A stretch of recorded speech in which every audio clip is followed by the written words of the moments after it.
TF1 diffuse ce dimanche soir Suicide Squad, le film de David Ayer réunissant les super-vilains de DC Comics. En chantier depuis fin 2016, sa suite n'est pas tout à fait prête à voir le jour. Explication. Ce n'est pas tout à fait un nanar, mais sûrement pas un chef-d'œuvre.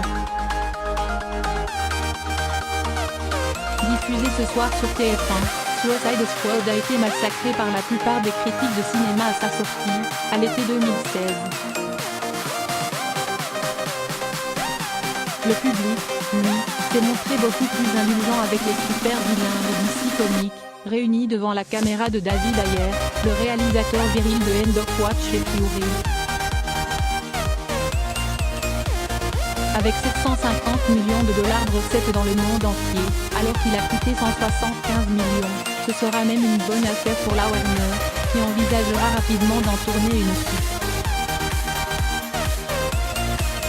Oui, mais laquelle? Sur le papier, Suicide Squad se voulait la réplique hardcore gardien de la galaxie de Disney Marvel. Une association de malfaiteurs charismatiques réunis pour combattre une mystérieuse menace par des autorités en panne de super-héros.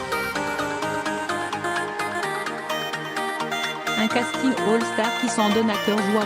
Devant la caméra, le casting est plus séduisant. Will Smith joue Deathstroke, Jake Courtney et Captain Boomerang, Jared Leto surtout succède à Jack Nicholson et Heath Ledger dans la peau du Joker tandis que Margot Robbie incarne sa girlfriend, Harley Quinn. Une sale équipe cornaquée par le Suédois Joel Kinnaman, alias Rick Flag. Si les comédiens s'en donnent à cœur joie à l'écran, quitte à cabotiner un peu beaucoup, l'ensemble manque de rythme et d'unité. David Ayer est-il allé au bout de ses idées? Je préfère mourir debout, que de vivre à genoux, écrira-t-il en août 2016 sur Twitter, citant le révolutionnaire mexicain Zapata, en réponse aux critiques les plus hargneuses. Quelques mois plus tard, le cinéaste avouera que le montage de Suicide Squad sorti en salle n'est pas le sien.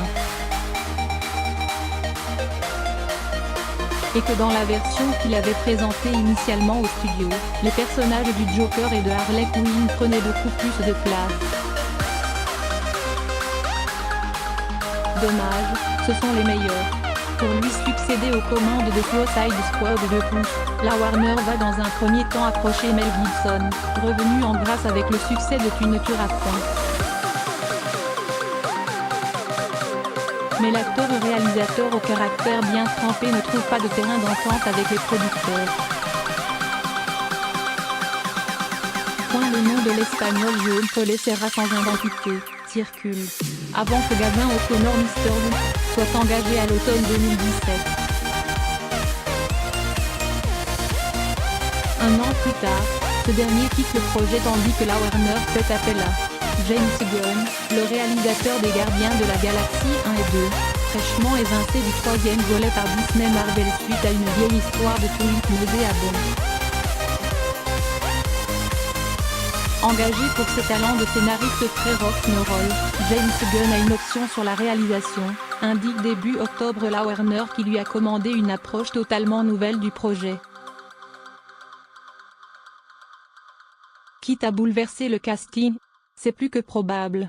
Aux dernières nouvelles, Jared Leto s'est en effet engagé avec Sony pour jouer le médecin vampire Morbius dans le film du même nom. Surtout le comédien n'aurait pas très envie de travailler avec le réalisateur qui s'est moqué de son goût pour les « très » jeunes mannequins dans un tweet retentissant, en mai dernier. Pour le remplacer, James Gunn pourrait pourquoi pas le remplacer par Joaquin Phoenix, qui termine actuellement un film sur le Joker, sous la direction de Todd Phillips.